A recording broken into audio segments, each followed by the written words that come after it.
بسم اللہ الرحمن الرحیم۔ ایک صدی کا ایک سوال ہے جو نہایت ہی اہم ہے اور پورے مجموعے سے پورے گروپ سے درخواست ہے اور سب سے دستبستہ گزارش ہے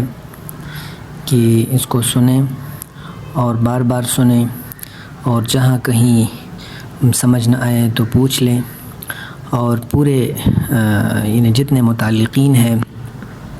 اور جتنے جاننے والے ہیں اہل علم ہیں تو سب کو یہ بات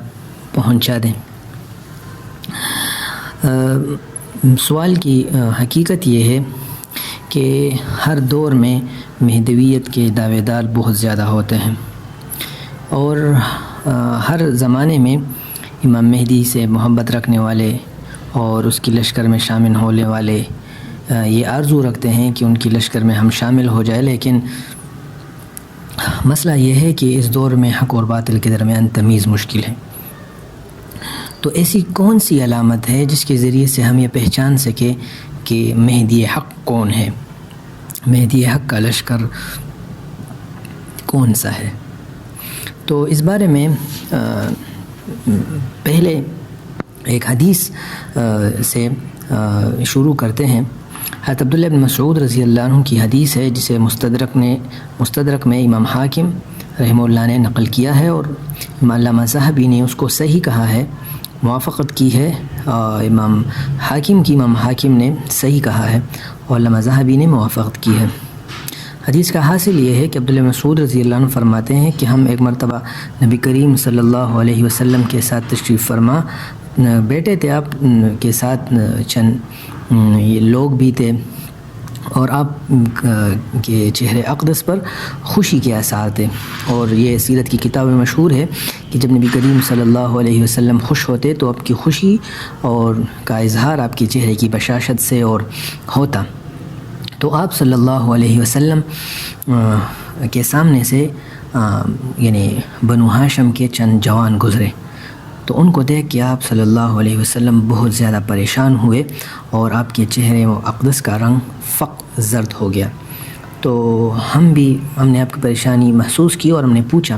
کہ اللہ کے رسول کیا وجہ تھی کہ ہم آپ کے چہرے پر ابھی ناگواری کے آثار دیکھ رہے ہیں جبکہ پہلے سے آپ کا یعنی طبیعت و اقدس وہ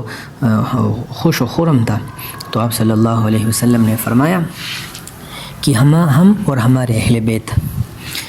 ہمیں اللہ رب العالمین نے دنیا کے مقابلے میں آخرت کی نعمتوں سے نوازا ہے، اور آئندہ دور میں میرے اہل بیت کو دنیا بھر میں لوگ وہ قتل و غارت کا اور ذلت و رسوائی کا اور ایک جگہ سے دوسری جگہ بھگانے کا اور یعنی بے عزت ہونے کا صدمہ دیں گے۔ اِنَّا أَهْلَ بَيْتٍ اخْتَارَ اللَّهُ لَنَا الْآخِرَةَ عَلَى الدُّنْيَا وَسَيَلْقَوْنَ بَعْدِي أَهْلَ بَيْتٍ تَطْرِيدًا وَتَشْرِيدًا، اس طرح کے الفاظ ہیں حدیث میں۔ اور پھر آگے فرمایا کہ پھر آخر میں خراسان سے کچھ لوگ آئیں گے جو حق اور خیر یعنی خلافت کا اللہ کی زمین پر اللہ کے نظام کے نفاذ کا مطالبہ کریں گے اور اس کے حصول کے لیے باقاعدہ طور پر مسلح قتال کریں گے، لیکن ان کو یہ حق نہیں ملے گا۔ پھر وہ اٹھیں گے اور دوبارہ اس کے حصول کے لیے باقاعدہ طور پر قتال کریں گے۔ اس کے بعد ان کو یہ حق ملے گا، لیکن وہ اس کو میرے نواسے یعنی امام مہدی کے حوالے کریں گے جو پوری دنیا پر عدل و انصاف کا نظام نافذ کرے گا اور دنیا سے ظلم و جبر اور ناانصافی کو ختم کرے گا۔ اس روایت کی روشنی میں اگر ہم یہ علامت دیکھ لیں کہ امام مہدی کی ایک علامت یہ ہے کہ امام مہدی سے پہلے خراسان میں قتال کے ذریعے اللہ کے زمین پر اللہ کا نظام نافذ کرنے کے لیے چند لوگ کھڑے ہوں گے جو جو خلافت کا اور اسلامی نظام کا آواز بلند کریں گے، لیکن ان کو یہ حق نہیں دیا جائے گا، یعنی ان کو خلافت سے روکا جائے گا، اور پھر وہ اس کے حصول کے لیے باقاعدہ طور پر قتال کریں گے، اور جب ان کو یہ حق ملے گا تو وہ یہ حق امام مہدی کے حوالہ کریں گے۔ تو اس حدیث کے تناظر میں چند باتیں معلوم ہوئی۔ پہلی بات تو یہ ہے کہ امام مہدی اہل بیت میں سے ہوں گے، اور اہل بیت کو جس طرح پہلے زمانے میں ظلم و جبر کا نشانہ بنایا جاتا تھا، آئندہ دور میں بھی ظلم و جبر کا نشانہ بنایا جائے گا، اور اہل بیت میں سے امام مہدی کو بالخصوص ظلم و جبر کا نشانہ بنایا جائے گا۔ یہ اس حدیث سے معلوم ہوا۔ تو اس کی دلیل یہ ہے کہ امام مہدی کو بالخصوص اہل بیت میں سے امام مہدی کو بالخصوص ظلم و جبر کا نشان بنایا جائے گا۔ حضرت علی رضی اللہ عنہ کا ارشاد ہے، جس کو کتاب الفتن میں نعیم بن حماد نے نقل کیا ہے۔ وہ فرماتے ہیں کہ امام مہدی کے خلاف امام مہدی کے زمانے میں ان کے اہل بیت کے خلاف، آل محمد کے خلاف ہر طرف لوگوں کو بھیجا جائے گا،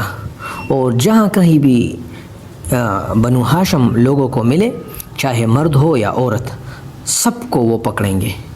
اس دوران جب امام مہدی کو یہ پتہ چلے گا کہ میرے پیچھے لوگ آ رہے ہیں، تو وہ اپنے ایک دوسرے ساتھی کو لے کر بھاگ جائے گا۔ تو اس سے یہ معلوم ہوا کہ امام مہدی وہ اپنے زمانے کے حاکم سے بھاگے گا۔ جبکہ ایک دوسری روایت میں ہے، جس کو علامہ سیوطی رحمۃ اللہ علیہ نے العرف الوردی میں جو امام مہدی کے بارے میں لکھا ہے، اس میں بھی یہی لکھا ہے کہ امام مہدی کو لوگ امام مہدی کے خلاف وارنٹ گرفتاری جاری ہوگا، اور اس کو لوگ پکڑیں گے، لیکن وہ اس کو پکڑنے کی کوشش کریں گے، لیکن وہ بھاگ جائیں گے۔ جبکہ ایک دوسری روایت میں ابو رومان سے نقل کیا ہے کتاب الفتن نعیم بن حماد میں کہ اہل بیت میں سے جتنے لوگ بھی اس وقت کے بادشاہ کو ملیں گے، چاہے مرد ہو یا عورت، سب کو پکڑیں گے اور قید و بند کا نشانہ بنائیں گے۔ تو یہی ایک علامت یہ معلوم ہوئی کہ امام مہدی کو ظلم و ستم کا نشانہ بنایا جائے گا، اور اس کو حاکم پکڑے گا۔ تیسری، وہ حاکم کے کنٹرول سے بھاگے گا، پھر ایک پکڑے گا، اور اس دوران یعنی جب اس کو پکڑے گا تو وہ پھر ایک موقع پر اس کو رہائی ملے گی۔ جبکہ یہ دو باتیں معلوم ہوئی۔ تیسری بات یہ معلوم ہوئی کہ امام مہدی کے ساتھ ایک ساتھی بھی ہوگا، جبکہ دوسرے حدیث میں اس کو نفس سگیہ سے تعبیر کیا گیا ہے کہ ایک ایسا نفس ہوگا جو بے گناہ آدمی ہوگا، اور لوگ اس کو اس وقت کا حاکم اس کو قتل کرے گا، جبکہ بعض دیگر روایت میں ہے کہ اس کو زہر دے کر قتل کرے گا۔ یہ سب روایت عمار ابن یاسر رضی اللہ عنہ سے منقول ہے، حضرت عمار ابن یاسر رضی اللہ عنہ سے منقول ہے۔ جبکہ ایک دوسری علامت اسی سے ملتی جلتی یہ ہے کہ اہل بیت، امام مہدی اور اس کے اہل بیت سب کو، چاہے مرد ہو یا عورت، چھوٹے ہو یا بڑے، سب کو وہ گھیریں گے اور سب کو یعنی گرفتار کریں گے۔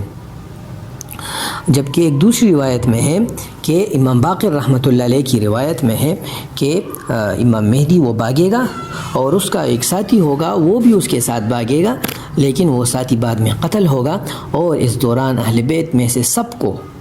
پکڑے گا، اور اس دوران امام مہدی وہ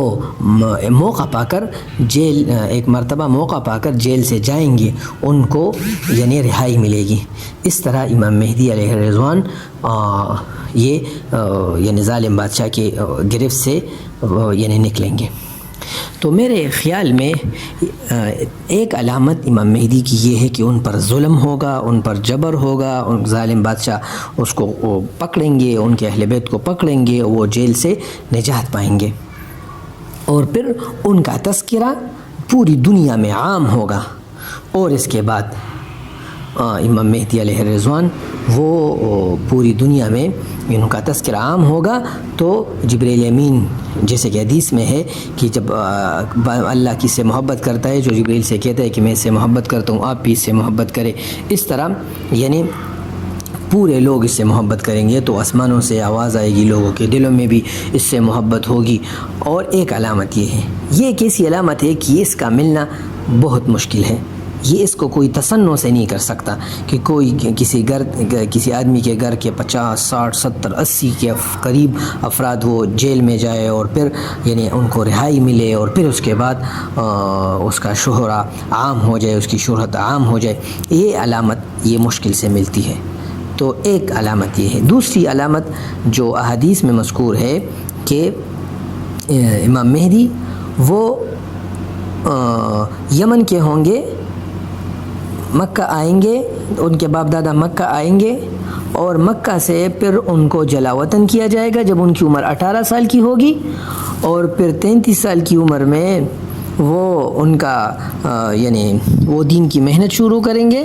اور جب ان کی عمر باقاعدہ طور پر 39 یا 40 سال کے قریب تک ہوگی تو وہ ظاہر ہوں گے اور ان لوگوں کو پتہ چل جائے گا کہ اس میں مہدی کی علامات ہیں، لیکن وہ باقاعدہ طور پر مہدی ہونے سے انکار کریں گے، اور پھر 40 سے یعنی 50 سال کی عمر کے درمیان یا 42 یا 43 یا 44 یا 45 یا 46 یا 47 سال کی عمر میں رکن اور مقام کے درمیان ان کا بیعت کیا جائے گا، لیکن ان کا بیعت اس زمانے میں کیا جائے گا جب یعنی حرمین شریفین میں امن سیاسی طور پر امن نہیں ہوگا، اس زمانے میں ان کا بیعت ہوگا۔ تو میرے خیال میں یہ ایک ایسی علامت ہے کہ اس میں یعنی دغابازی نہیں ہو سکتی۔